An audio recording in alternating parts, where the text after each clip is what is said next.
Vous êtes-vous déjà demandé pourquoi certains textes chrétiens ont été écartés de la Bible telle que nous la connaissons? Quels secrets ces écrits recelaient-ils, que l'Église primitive a choisi de dissimuler pendant des siècles? Aujourd'hui, nous allons plonger au cœur de l'un des documents les plus controversés du christianisme primitif, l'Évangile de Thomas. Un texte qui bouscule tout ce que vous pensiez savoir sur les enseignements de Jésus et qui révèle une perspective radicalement différente du message originel du christianisme. Imaginez un instant qu'il existe un évangile perdu, un texte contenant les paroles directes de Jésus, des paroles si radicalement différentes de celles que vous avez entendues dans les églises, qu'elles bouleverseraient votre compréhension du christianisme. Cet évangile existe et il s'appelle l'Évangile de Thomas. Pendant près de 16 siècles, il est resté enfoui dans les sables du désert égyptien, comme si le temps lui-même avait conspiré pour garder secrètes ces révélations dérangeantes. Ce n'est pas un simple texte religieux égaré. C'est un document qui remet en question les fondements mêmes de la doctrine chrétienne telle que nous la connaissons. Tandis que l'Église institutionnelle nous enseigne le salut par la foi en Christ comme médiateur, l'Évangile de Thomas propose un message radicalement différent. Le royaume de Dieu n'est ni au ciel, ni dans un futur lointain, mais ici, maintenant, au plus profond de chacun de nous. Nul besoin d'intermédiaire, de prêtre ou d'institution pour se connecter au divin, car cette divinité réside déjà en notre fort intérieur. Pourquoi un tel message était-il si dangereux pour l'Église primitive? La réponse est simple, mais d'une portée immense, parce qu'il anéantit la nécessité d'une structure religieuse hiérarchique. Si chaque individu peut accéder directement à la vérité spirituelle, si le royaume de Dieu est en nous, alors à quoi bon des évêques, des papes ou des institutions religieuses pour nous dicter le chemin du salut? Cet évangile ne se contente pas de contester la doctrine chrétienne, il menace l'édifice même du pouvoir religieux. L'histoire de la manière dont cet évangile nous est parvenu est fascinante en soi.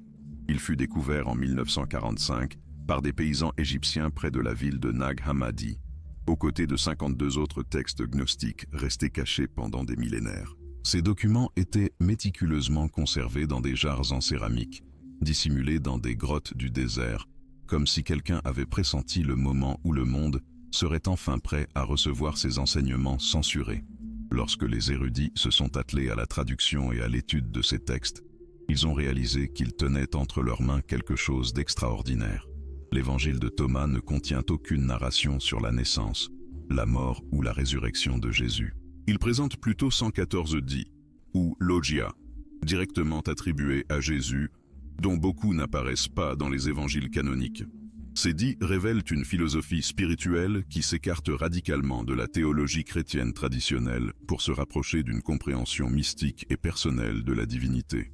Le contexte historique dans lequel cet évangile a émergé est crucial pour comprendre sa censure. Durant les premiers siècles du christianisme, de multiples courants de pensée chrétienne coexistaient, chacun avec sa propre interprétation des enseignements de Jésus.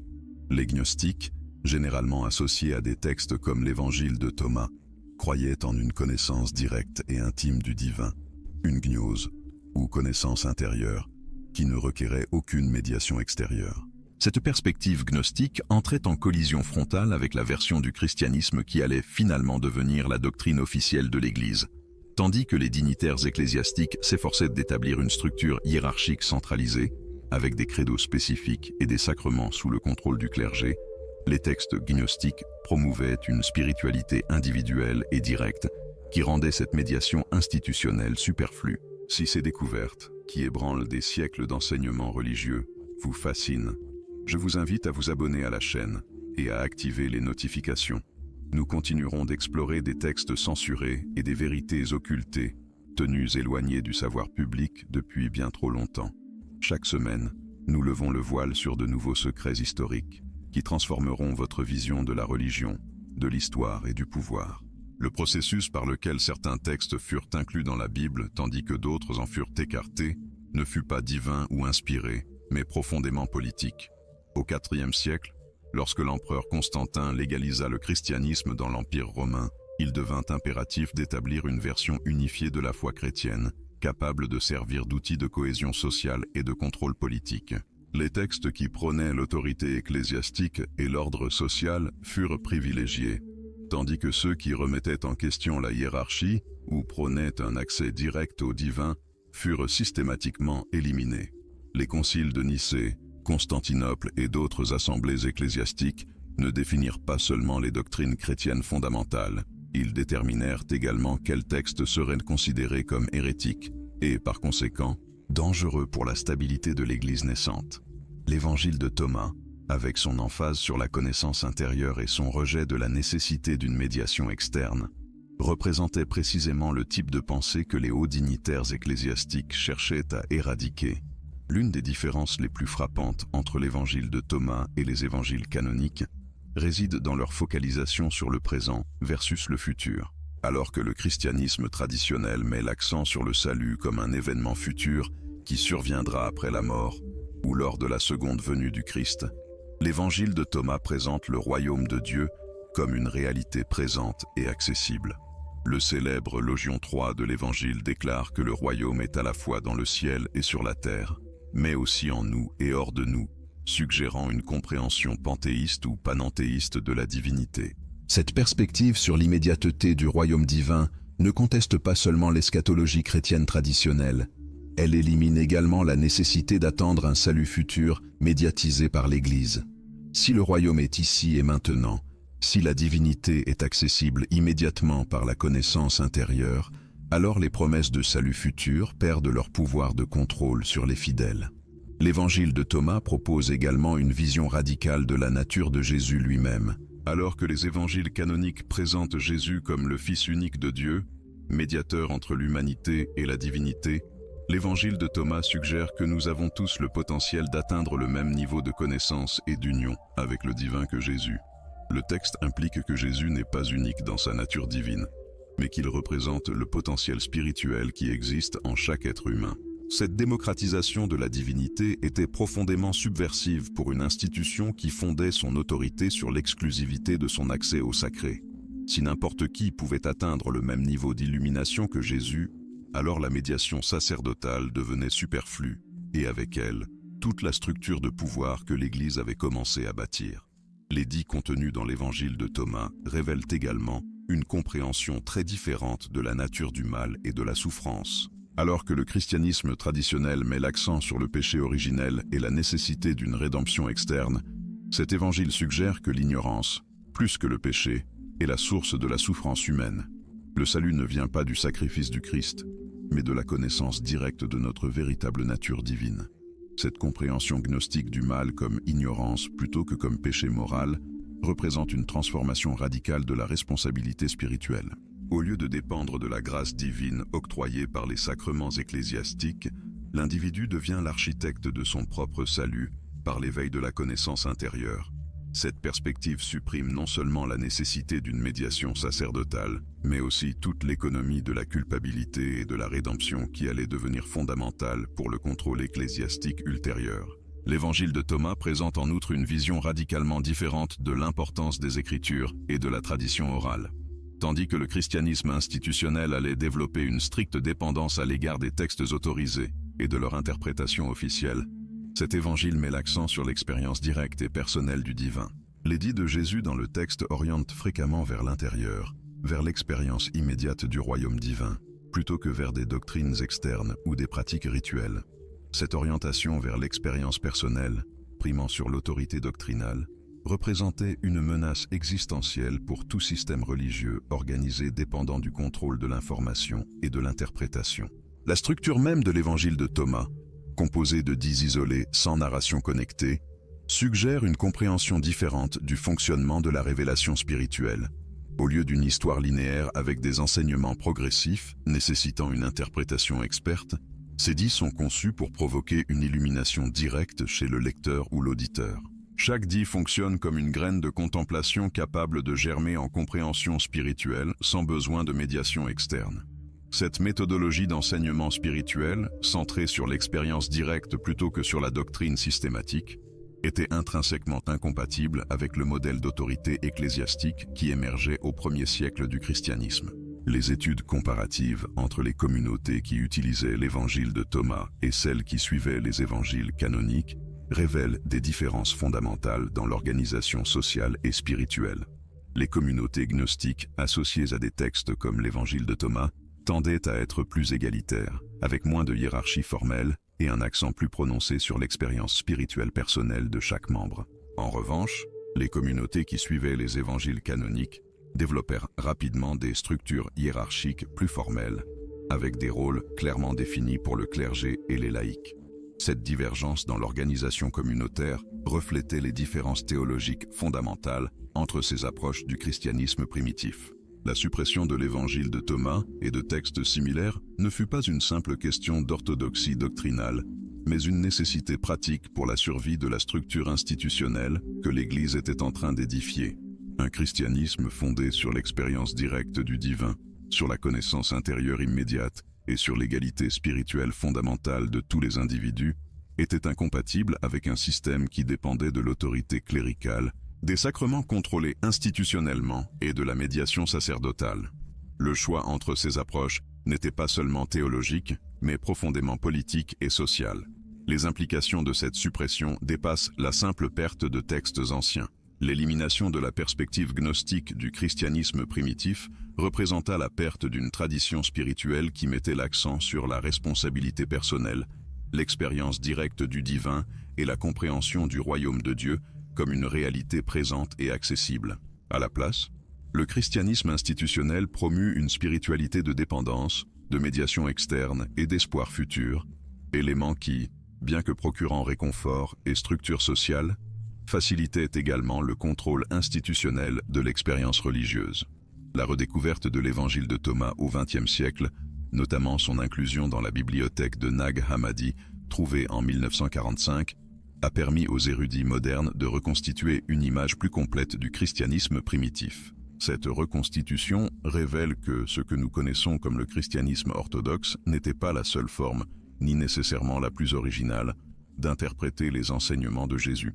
L'évangile de Thomas suggère l'existence d'une compréhension alternative, potentiellement plus ancienne, qui mettait l'accent sur des aspects des enseignements de Jésus qui furent par la suite minimisés ou éliminés pour des raisons à la fois théologiques et pratiques. L'authenticité historique de l'évangile de Thomas en tant que registre des enseignements primitifs de Jésus reste l'objet d'un débat académique intense. Certains chercheurs suggèrent que certains dits du texte pourraient préserver des traditions orales aussi anciennes, voire plus anciennes, que les sources utilisées dans les évangiles canoniques. Cette possibilité soulève des questions profondes sur la nature de la tradition chrétienne et sur les éléments des enseignements originels de Jésus qui ont pu être perdus lors du processus d'institutionnalisation du christianisme. La recherche continuera de dévoiler les complexités de cette fascinante fenêtre sur le christianisme primitif et ses implications pour notre compréhension des enseignements originels de Jésus. La bataille pour définir la nature authentique du christianisme ne s'est pas achevée avec la suppression officielle de textes comme l'évangile de Thomas.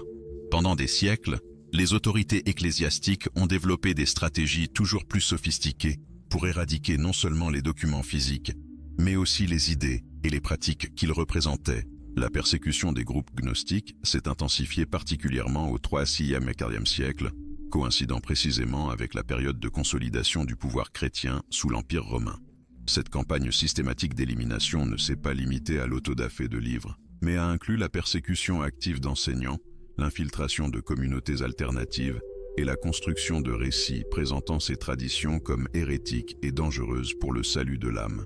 Les méthodes employées pour éradiquer ces perspectives alternatives révèlent la sophistication de la stratégie institutionnelle. Les autorités ecclésiastiques ne se contentaient pas d'interdire ces textes, elles créaient des versions déformées de leurs enseignements, les présentant de manière caricaturale pour les faire paraître absurdes ou blasphématoires. Cette tactique de l'homme de paille permettait à l'Église officielle de réfuter des versions simplifiées des enseignements gnostiques sans jamais affronter réellement leurs arguments les plus profonds et convaincants. Parallèlement, les interprétations orthodoxes étaient intensément promues, soutenues par tout le poids du pouvoir impérial et de l'autorité institutionnelle émergente. La transformation du message chrétien durant cette période critique impliqua des changements fondamentaux dans la compréhension de concepts clés apparaissant tant dans l'évangile de Thomas que dans les textes canoniques. La notion du royaume de Dieu, qui dans l'évangile de Thomas est présentée comme une réalité présente et accessible par la compréhension intérieure, fut progressivement réinterprétée comme une promesse future conditionnée à l'obéissance institutionnelle. Cette reconfiguration ne fut pas accidentelle, mais le résultat de décisions délibérées prises par des dirigeants ecclésiastiques qui saisissaient les implications politiques et sociales de chaque interprétation. Le processus de canonisation des Écritures chrétiennes, qui culmina lors de plusieurs conciles ecclésiastiques, représente l'un des exercices de contrôle éditorial les plus significatifs de l'histoire religieuse. Les critères utilisés pour déterminer quels textes seraient inclus dans le canon officiel ne reposaient pas uniquement sur des considérations d'authenticité historique ou de valeur spirituelle, mais aussi sur la compatibilité de ces textes avec la structure institutionnelle en cours d'établissement.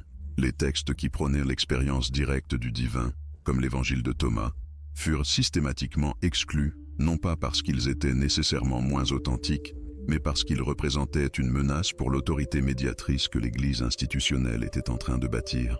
Les conséquences de ces décisions s'étendirent bien au-delà du domaine purement religieux. L'élimination des traditions qui mettaient l'accent sur l'égalité spirituelle et l'expérience directe du divin eut des implications profondes pour le développement de la culture occidentale. La promotion d'une spiritualité fondée sur l'autorité externe et la médiation institutionnelle contribua à créer des schémas de pensée qui privilégiaient l'obéissance à l'enquête personnelle, la conformité à l'expérience individuelle et la dépendance institutionnelle à la responsabilité personnelle en matière spirituelle. La préservation accidentelle de l'évangile de Thomas et d'autres textes gnostiques dans la bibliothèque de Nag Hammadi nous permet d'entrevoir ce qui fut perdu durant ce processus d'homogénéisation doctrinale. Ces textes révèlent une diversité de pensées chrétiennes primitives, étonnamment riches et sophistiquées, suggérant que les alternatives au christianisme orthodoxe n'étaient pas de simples déviations hérétiques, mais des traditions légitimes avec leur propre cohérence interne et profondeur spirituelle.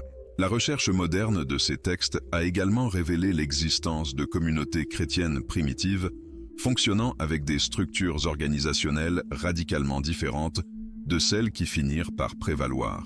Certaines de ces communautés comprenaient un leadership féminin prééminent, des pratiques spirituelles fondées sur l'expérience directe et des approches théologiques qui mettaient l'accent sur la transformation personnelle immédiate plutôt que sur le salut futur.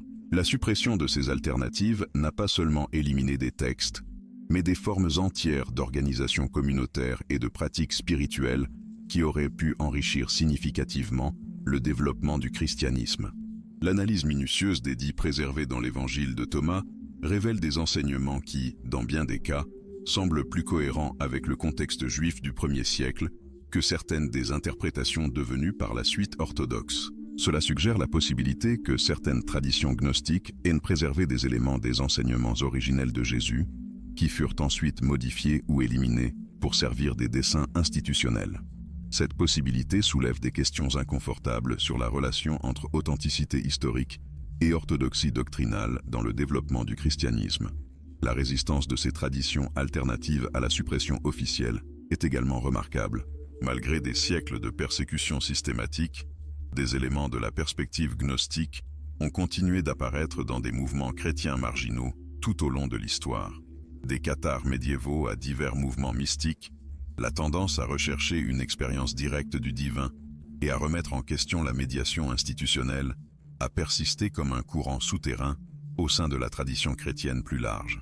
Cette persistance suggère que ces idées répondaient à des besoins spirituels authentiques que l'orthodoxie officielle ne satisfaisait pas pleinement. Les preuves archéologiques et textuelles qui ont émergé au cours des 70 dernières années ont complètement révolutionné notre compréhension du christianisme primitif et ont offert une perspective radicalement différente sur les enseignements originels de Jésus. La découverte de la bibliothèque de Nag Hammadi en 1945 a représenté un tournant décisif dans la recherche historique, mais ce n'était là que le prélude à une série de découvertes qui n'ont cessé de remettre en question les récits traditionnels concernant les origines du christianisme. Les manuscrits de la Mer Morte, mis au jour à peu près à la même époque, ont révélé l'existence de communautés juives du 1er siècle dont les pratiques et les croyances présentaient d'étonnantes similitudes avec des éléments qui allaient ultérieurement émerger dans des textes gnostiques tels que l'évangile de Thomas. Des études paléographiques récentes ont démontré que nombre de textes gnostiques conservent des traditions remontant aux premières années du mouvement chrétien, voire aux décennies qui ont immédiatement suivi la crucifixion de Jésus. L'analyse linguistique de l'évangile de Thomas, en particulier, a mis en lumière des structures araméennes sous-jacentes qui suggèrent que nombre de ces logias furent initialement formulés dans la langue maternelle de Jésus, offrant ainsi un lien direct avec les paroles qu'il aurait pu prononcer. Cette preuve linguistique revêt une importance particulière car l'araméen était la langue vernaculaire de la Palestine au 1er siècle, et les formulations araméennes dans les textes ultérieurs sont souvent l'indicateur d'une tradition orale très ancienne. La recherche comparative entre les logias de l'évangile de Thomas et les évangiles canoniques a livré des résultats fascinants qui remettent en question nombre d'hypothèses sur le développement de la tradition évangélique. Dans plusieurs cas, les versions des paroles de Jésus conservées dans Thomas semblent plus primitives et moins élaborées théologiquement que celles figurant dans Matthieu, Marc et Luc. Cela suggère que Thomas aurait pu préserver des formes plus anciennes de ses enseignements, avant qu'ils ne soient modifiés pour servir les desseins doctrinaux spécifiques des communautés ayant produit les évangiles canoniques. L'absence de narration et l'accent exclusif mis sur les logias suggèrent également que Thomas reflète un type de tradition chrétienne primitive centrée sur les paroles de Jésus en tant que maître de sagesse, plutôt que sur sa fonction de figure sotériologique. Les papyrus découverts à Oxyrhynque au début du XXe siècle, contenant des fragments de l'évangile de Thomas en grec, ont fourni une preuve supplémentaire de l'ancienneté et de la large diffusion de ce texte. Ces fragments, datant du IIe ou du IIIe siècle, démontrent que l'évangile de Thomas n'était pas un texte marginal ou sectaire, mais qu'il circulait largement au sein des premières communautés chrétiennes. L'existence de versions tant en grec qu'en copte suggère que cet évangile était jugé suffisamment important pour être traduit et conservé en plusieurs langues, témoignant ainsi de sa signification au sein des traditions chrétiennes primitives. Les fouilles archéologiques sur des sites associés aux premières communautés chrétiennes ont révélé des preuves matérielles étayant l'existence de diverses traditions chrétiennes au cours des premiers siècles. Les découvertes sur des sites tels que Doura Europo ont mis en évidence des lieux de culte chrétien primitifs, intégrant un symbolisme et des pratiques ultérieurement associées aux traditions gnostiques.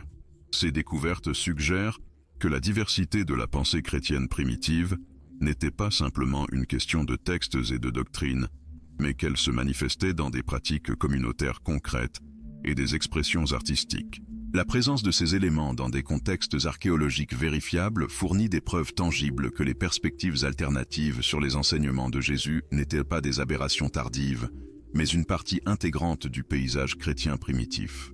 Les études sur la transmission textuelle ont également révélé des schémas intrigants quant à la manière dont différentes traditions chrétiennes ont conservé et modifié les enseignements de Jésus. L'analyse des variantes textuelles dans les manuscrits anciens montre que les copistes altéraient souvent les textes pour les conformer aux doctrines prévalentes de leur communauté spécifique.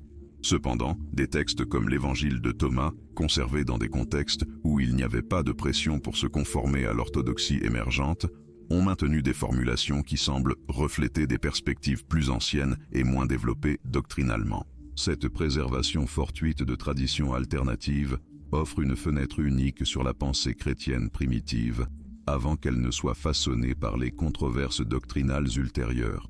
La recherche sur les pratiques des premières communautés gnostiques a également mis en lumière des aspects fascinants quant à la manière dont ces enseignements étaient vécus et appliqués dans des contextes communautaires.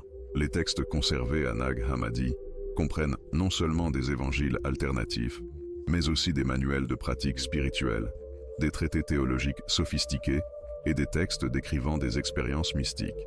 Cette diversité textuelle suggère que les communautés qui ont conservé l'évangile de Thomas n'étaient pas de simples groupes d'intellectuels spéculatifs, mais des communautés vibrantes dotées de traditions spirituelles développées et de pratiques communautaires cohérentes. La sophistication de ces textes indique également que ces communautés comptaient des individus dotés d'une éducation avancée et de capacités théologiques considérables.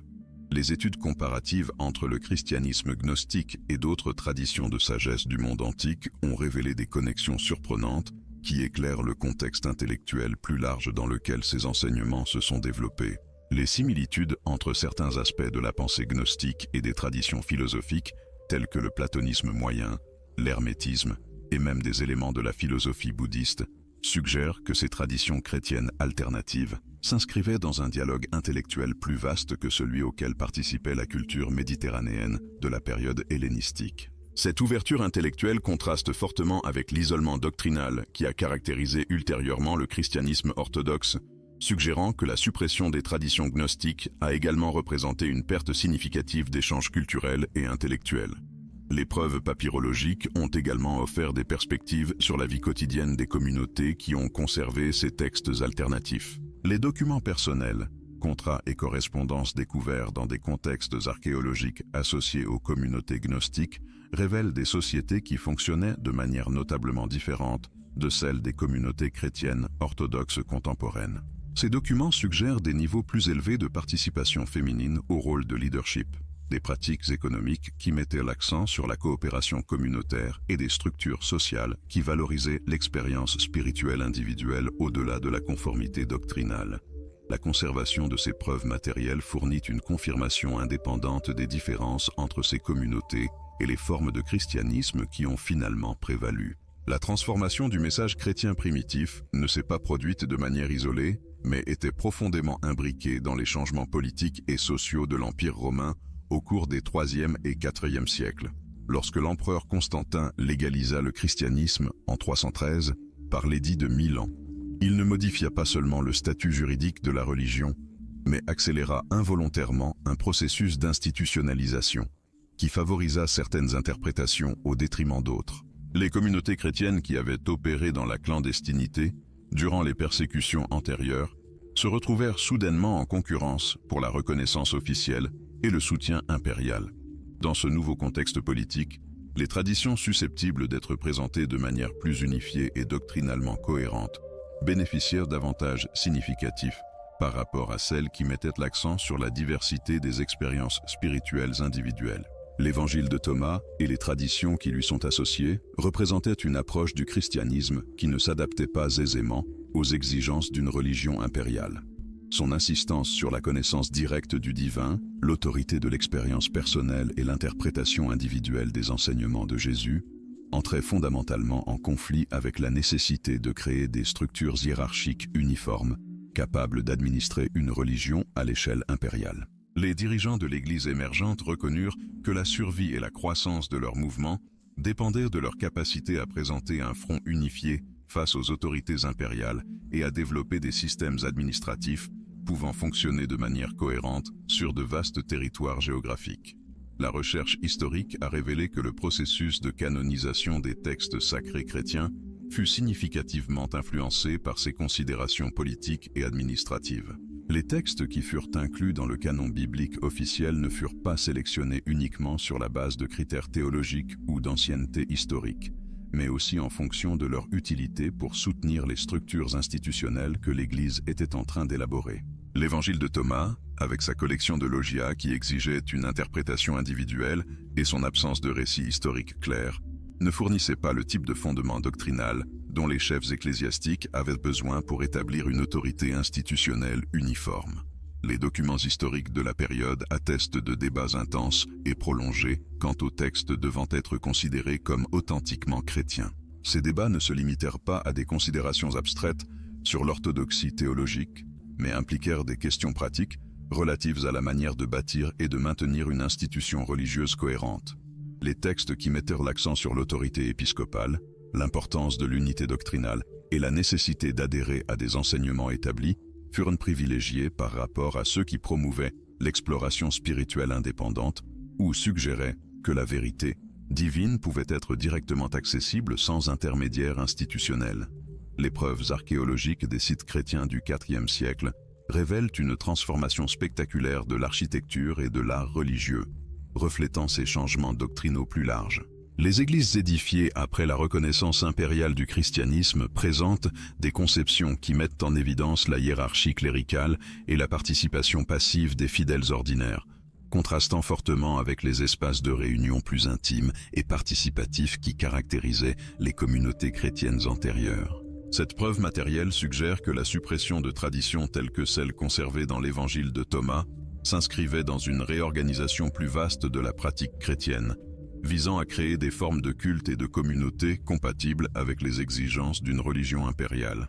Les études sur la littérature patristique de la période révèlent également comment les pères de l'Église développèrent des arguments sophistiqués pour justifier l'exclusion des textes alternatifs. Ces arguments se concentraient souvent moins sur le contenu spécifique de textes comme l'Évangile de Thomas, que sur des questions d'autorité apostolique et de transmission historique.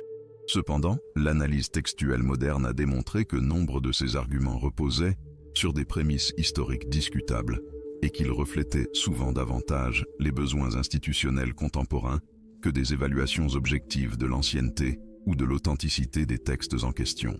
La transformation du christianisme durant cette période impliqua également des changements significatifs dans la compréhension de la nature même de Jésus. Alors que l'évangile de Thomas présente Jésus principalement comme un maître de sagesse, dont les enseignements pointent vers des vérités que les individus peuvent découvrir par eux-mêmes, les formulations doctrinales qui émergèrent au cours des 4e et 5e siècles mirent de plus en plus l'accent sur la nature unique et exclusive de Jésus en tant que médiateur divin. Cette évolution doctrinale eut pour effet pratique de centraliser l'autorité religieuse au sein des institutions qui affirmaient représenter Jésus, réduisant ainsi l'importance de l'expérience spirituelle directe, laquelle était centrale dans des traditions telles que celles conservées dans l'Évangile de Thomas. Les manuscrits qui conservent les débats théologiques de la période montrent que ces transformations ne se produisirent pas sans une résistance significative. Nombre de communautés chrétiennes maintinrent des traditions qui mettaient l'accent sur des aspects des enseignements de Jésus résonnant plus directement avec l'esprit de l'Évangile de Thomas, et des tentatives continues furent faites pour préserver et transmettre ces perspectives alternatives. Cependant, les communautés qui maintenaient ces traditions firent face à des pressions croissantes, tant de la part des autorités impériales que de la hiérarchie ecclésiastique émergente, ce qui aboutit finalement à leur marginalisation ou à leur suppression. Les preuves documentaires suggèrent également que le processus de marginalisation des traditions alternatives eut des conséquences qui s'étendirent bien au-delà des questions purement théologiques. Les communautés qui avaient développé des pratiques spirituelles fondées sur des enseignements tels que ceux de l'Évangile de Thomas avaient souvent également créé des structures sociales innovantes, incluant une plus grande participation féminine, des approches plus égalitaires de l'autorité communautaire et des pratiques économiques qui privilégiaient la coopération à l'accumulation individuelle. La suppression de ces traditions spirituelles représenta également la perte d'expériences sociales alternatives qui auraient pu contribuer au développement de formes d'organisation communautaire plus inclusives et participatives. L'analyse des preuves archéologiques et documentaires apparues au cours des dernières décennies a offert une perspective révolutionnaire sur la diversité du christianisme primitif et la place qu'occupait l'évangile de Thomas au sein de ce panorama complexe. Les découvertes sur des sites comme Nag Hammadi ont révélé l'existence d'une tradition textuelle bien plus riche et variée que ce que les sources officielles avaient conservé, suggérant que le processus de canonisation ne fut pas simplement une question d'identification des textes les plus authentiques ou les plus anciens, mais qu'il impliqua des décisions complexes, influencées par des facteurs politiques, sociaux et théologiques qui avaient souvent peu à voir avec la fidélité aux enseignements originaux de Jésus. Les recherches sur les manuscrits coptes ont démontré que l'évangile de Thomas circulait largement au sein de communautés chrétiennes qui maintenaient des pratiques spirituelles distinctives, dont beaucoup mettaient l'accent sur l'expérience directe du royaume des cieux, comme quelque chose d'accessible au moment présent. Cette perspective contrastait fortement avec les interprétations qui se développaient dans les centres de pouvoir ecclésiastiques, où l'accent était de plus en plus mis sur la médiation institutionnelle du salut et sur l'espoir de récompenses futures. Les études paléographiques ont établi que certains de ces manuscrits remontent à des périodes très précoces, suggérant que les traditions conservées dans l'évangile de Thomas n'étaient pas des développements tardifs ou des déviations hérétiques, mais qu'elles représentaient des courants authentiques de la pensée chrétienne primitive, qui avaient conservé leur vitalité au sein de communautés spécifiques. Les analyses linguistiques ont fourni des preuves particulièrement convaincantes quant à l'ancienneté et à l'authenticité de nombre des enseignements conservés dans l'évangile de Thomas. Les recherches sur les araméismes présents dans le texte grec ont suggéré que nombre des logias attribués à Jésus dans cet évangile conservent des caractéristiques linguistiques compatibles avec l'environnement palestinien du 1er siècle. Cette preuve linguistique a conduit certains spécialistes à proposer que certaines versions de ces logias pourraient être plus proches des paroles originales de Jésus que les versions figurant dans les évangiles canoniques, où le processus de traduction et d'adaptation pour des auditoires gentils aurait pu modifier des aspects importants du message original. Les fouilles archéologiques sur des sites associés aux premières communautés chrétiennes ont également révélé des preuves matérielles étayant l'existence de traditions spirituelles alternatives. Les artefacts découverts sur ces sites comprennent des objets rituels, des inscriptions et des éléments architecturaux qui suggèrent des pratiques communautaires différant significativement de celles qui se sont développées dans les églises institutionnelles ultérieures. Ces preuves archéologiques ont fourni un contexte matériel pour comprendre comment les enseignements du type conservés dans l'évangile de Thomas se traduisaient en pratiques concrètes de vie communautaire et d'expression spirituelle. Les études sur les papyrus et autres matériaux écrits de la période ont révélé un réseau complexe d'échanges textuels qui reliait les communautés chrétiennes de l'Égypte à la Syrie et au-delà. Ce réseau de communication textuelle suggère que les idées et pratiques spirituelles circulaient beaucoup plus librement que ne l'ont suggéré les récits officiels ultérieurs, et qu'il existait un niveau considérable d'expérimentation et de diversité dans l'interprétation des enseignements de Jésus. L'évangile de Thomas semble avoir été un composant important de cet échange textuel, avec des preuves de son influence sur une variété de traditions spirituelles qui s'étendaient sur de vastes régions géographiques. Les documents administratifs de l'Empire romain de l'époque ont également fourni des perspectives importantes sur le contexte politique dans lequel ces traditions alternatives se sont développées. Ces documents révèlent que les autorités impériales étaient réellement préoccupées par les implications sociales et politiques des diverses formes de christianisme et qu'il y avait une compréhension claire du fait que différentes interprétations des enseignements de Jésus pouvaient mener à des formes très différentes d'organisation sociale et politique. Les traditions associées à des textes comme l'évangile de Thomas étaient perçues comme particulièrement problématiques car leur insistance sur l'expérience spirituelle directe et l'égalité fondamentale de tous les chercheurs spirituels tendait à saper les hiérarchies traditionnelles d'autorité. Les lettres et autres documents personnels ayant survécu de cette période fournissent également des témoignages émouvants quant à l'impact personnel que ces traditions alternatives avaient sur la vie des individus. Ces documents révèlent des communautés de pratiques spirituelles qui avaient trouvé, dans des enseignements tels que ceux de l'évangile de Thomas, une source de profonde transformation personnelle et d'espoir au milieu de circonstances sociales et politiques difficiles. Les descriptions d'expériences spirituelles dans ces documents personnels résonnent souvent directement avec les enseignements sur le royaume des cieux présents, qui sont centraux dans l'évangile de Thomas, suggérant que ces idées n'étaient pas de simples spéculations théologiques abstraites, mais qu'elles se traduisaient en expériences vécues de transformation spirituelle. Les registres des débats théologiques formels et informels de la période ont également conservé des arguments détaillés concernant les différences entre les interprétations du message de Jésus.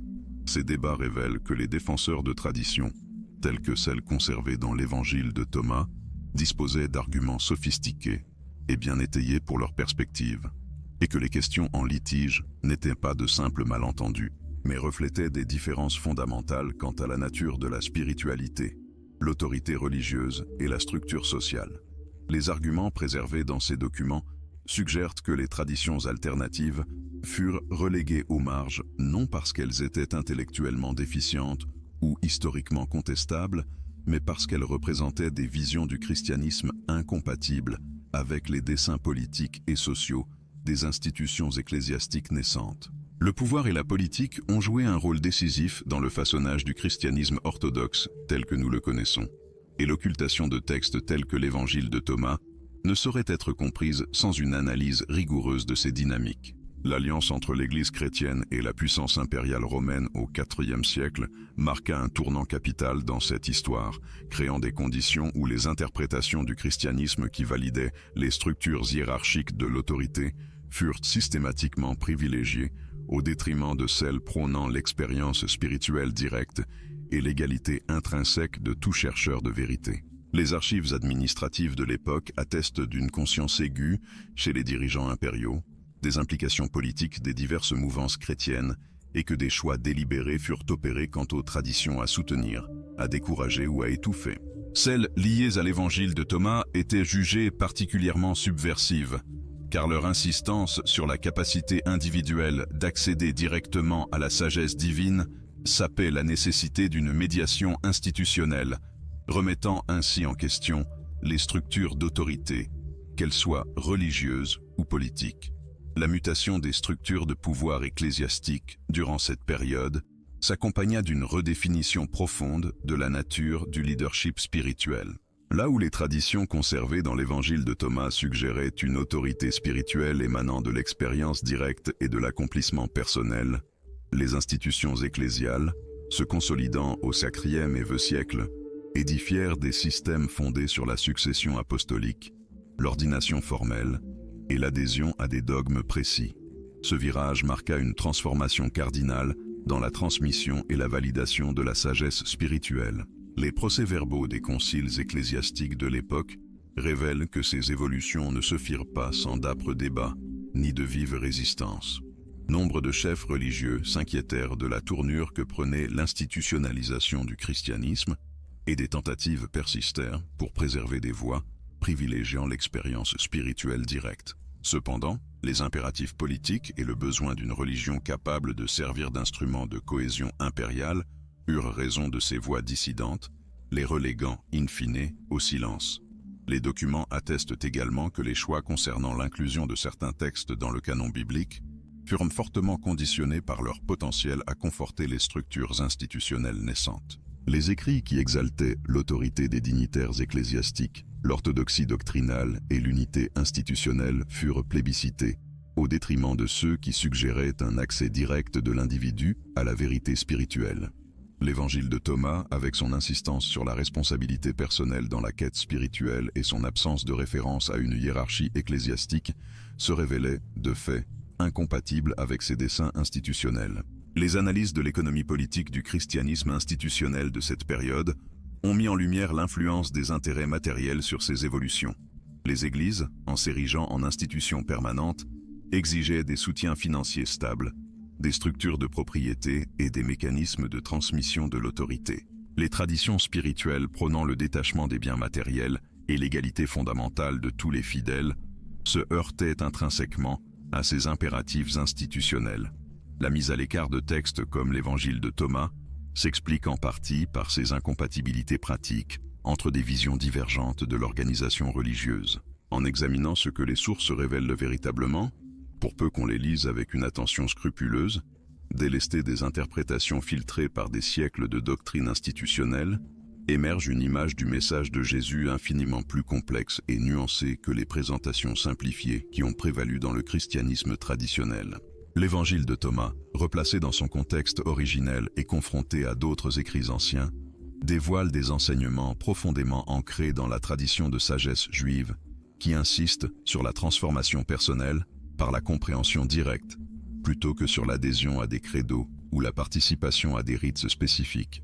Les préceptes conservés dans l'évangile de Thomas suggèrent que Jésus se concevait avant tout comme un maître, indiquant des vérités que chacun pouvait découvrir par soi-même, plutôt que comme un médiateur unique dont la position privilégiée serait indispensable au salut d'autrui. Cette perspective s'accorde avec les traditions de sagesse qui magnifiaient la capacité humaine à la croissance spirituelle et à la réalisation directe, esquissant une spiritualité fondamentalement démocratique et inclusive. Les paroles attribuées à Jésus dans ce texte révèlent également une compréhension sophistiquée de la psychologie spirituelle et des entraves internes qui obscurcissent la reconnaissance des vérités profondes. Nombre de ces enseignements se présentent comme des invitations à l'auto-exploration et à la remise en question des postulats fondamentaux sur la nature du réel, suggérant que le véritable travail spirituel implique une transformation radicale de la perception, bien plus que l'acceptation de croyances figées. Cette approche résonne avec les traditions contemplatives de nombreuses cultures et laisse entendre que les enseignements originels de Jésus auraient pu partager davantage avec ces sagesses universelles que ce que les interprétations institutionnelles ultérieures ont bien voulu admettre. Une analyse minutieuse du texte révèle en outre que nombre des enseignements de l'évangile de Thomas visent spécifiquement à déconstruire les propensions humaines, à l'édification de hiérarchies spirituelles et à la dépendance envers des autorités externes. Les aphorismes évoquant le royaume des cieux comme étant à la fois à l'intérieur et à l'extérieur de l'individu suggèrent une spiritualité qui transcende les clivages entre le sacré et le profane, entre le spirituel et le mondain.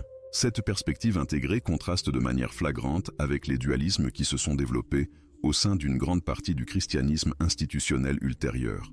Les allusions à l'importance de redevenir comme des enfants dans l'évangile de Thomas semblent inviter à retrouver la capacité d'émerveillement, de curiosité et d'ouverture propre à la conscience enfantine.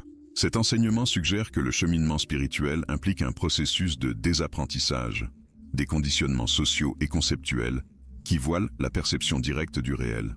Cette perspective, remarquablement proche des approches des traditions contemplatives de maintes cultures, laisse supposer que les enseignements de Jésus visaient des expériences universelles de transformation spirituelle, bien plus que l'instauration d'une religion particulière avec ses dogmes et ses rites spécifiques. Les enseignements sur l'unité qui jalonnent l'évangile de Thomas dévoilent une compréhension mystique profonde, transcendant les clivages conceptuels ordinaires. Ces préceptes suggèrent que la réalisation spirituelle passe par la reconnaissance d'une connectivité fondamentale, au-delà des apparences superficielles de séparation. Cette perspective mystique, en phase avec les traditions contemplatives avancées, indique que les enseignements originels de Jésus auraient pu viser des niveaux de réalisation spirituelle bien au-delà des interprétations morales et doctrinales qui ont prévalu dans le christianisme institutionnel. En tentant de concilier les diverses perspectives qui émanent d'une étude rigoureuse de sources telles que l'évangile de Thomas avec les traditions développées au sein du christianisme institutionnel, il apparaît que nombre de tensions ne sont pas irréconciliables, pour peu que l'on admette que différents enseignements aient pu s'adresser à différents niveaux de préparation spirituelle et s'appliquer à des contextes pratiques distincts.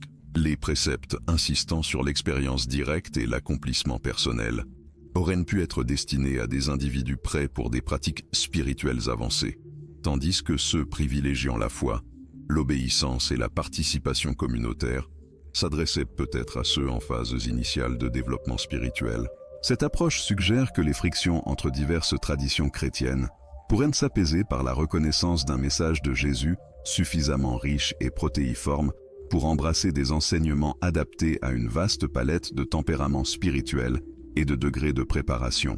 Le problème surgit lorsque l'on érige un ensemble particulier de préceptes en l'intégralité du message, excluant d'autres perspectives qui pourraient être tout aussi valides et précieuses pour des individus différents, dans des circonstances différentes. L'évangile de Thomas, sous cet angle, ne doit pas être perçu comme une alternative au christianisme traditionnel, mais plutôt comme la conservation d'aspects du message originel qui furent minimisés ou occultés par le processus d'institutionnalisation.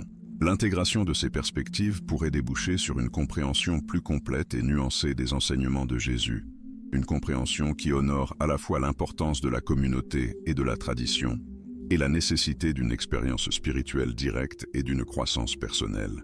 Les implications de cette synthèse s'étendent au-delà des seules questions théologiques, touchant aux interrogations fondamentales sur la nature de l'autorité spirituelle, le rôle des institutions religieuses et le lien entre la foi individuelle et la pratique communautaire. Une compréhension qui intègre les perspectives de l'évangile de Thomas suggère que les institutions religieuses les plus saines seraient celles qui faciliteraient l'expérience spirituelle directe plutôt que d'en revendiquer l'autorité exclusive et qui honoreraient la capacité de chaque individu à la croissance spirituelle tout en offrant le soutien communautaire et la sagesse traditionnelle nécessaire à son épanouissement. Cette vision réconciliatrice suggère également que les divergences entre les traditions spirituelles pourraient être appréhendées comme des reflets de la richesse et de la complexité de l'expérience humaine, plutôt que comme des clivages irréconciliables. Les enseignements conservés dans l'évangile de Thomas, lorsqu'ils sont compris dans ce contexte, offrent des ressources inestimables à ceux qui cherchent à approfondir leur compréhension spirituelle, quelles que soient leurs affiliations religieuses. L'accent mis sur l'expérience directe, l'auto-investigation et la transformation personnelle, caractéristiques de ce texte, peut compléter et enrichir nombre de pratiques spirituelles. La découverte et l'étude de l'évangile de Thomas représentent bien plus qu'une simple trouvaille archéologique ou académique. Elles offrent une occasion de reconsidérer des aspects fondamentaux du message chrétien, obscurcis par des siècles d'interprétation institutionnelle. Les enseignements préservés dans ce texte suggèrent que le message originel de Jésus aurait pu être plus radical, plus transformateur et plus universellement applicable que ce que les versions institutionnelles ont laissé entendre. L'invitation contenue dans ces préceptes est celle d'une spiritualité qui honore à la fois la profondeur de la tradition et l'impératif d'une expérience personnelle directe. Pour ceux qui ont perçu les limites des formes traditionnelles du christianisme, l'Évangile de Thomas propose des outils pour une compréhension plus profonde et personnelle des enseignements spirituels. Pour ceux qui, tout en chérissant la tradition chrétienne, cherchent à approfondir leurs pratiques, ce texte ouvre des voies susceptibles de compléter et d'enrichir leur engagement habituel. Et pour ceux qui aspirent à une compréhension spirituelle hors des cadres religieux établis, les enseignements de l'Évangile de Thomas offrent des principes universels pertinents pour toute quête sincère de croissance et de transformation personnelle. La véritable portée de l'Évangile de Thomas ne réside peut-être pas dans sa capacité à contredire ou à supplanter d'autres traditions spirituelles, mais plutôt dans son pouvoir de nous rappeler des facettes du message spirituel aisément oublié au fil de l'institutionnalisation. Son insistance sur l'expérience directe, la transformation personnelle et la capacité humaine à la réalisation spirituelle offre un contrepoids précieux aux tendances à la dépendance institutionnelle et à l'autorité externe qui peuvent caractériser les religions organisées. Simultanément, sa conservation d'enseignements pointant vers des vérités universelles suggère que le message spirituel transcende les clivages sectaires et répond à des besoins humains fondamentaux, partagés à travers cultures et époques. L'étude de l'Évangile de Thomas nous convie, in fine, à reconsidérer nos postulats sur la nature de l'autorité spirituelle, le rôle des institutions religieuses et le rapport entre tradition et expérience personnelle. Les enseignements conservés dans ce texte suggèrent qu'une spiritualité authentique implique un équilibre délicat entre le respect de la sagesse transmise et la propension à explorer les vérités par soi-même. Cette perspective équilibrée peut offrir des ressources précieuses pour naviguer les complexités de la vie spirituelle dans un monde qui ne cesse de se débattre avec les questions fondamentales du sens, du but et de la nature de l'accomplissement humain.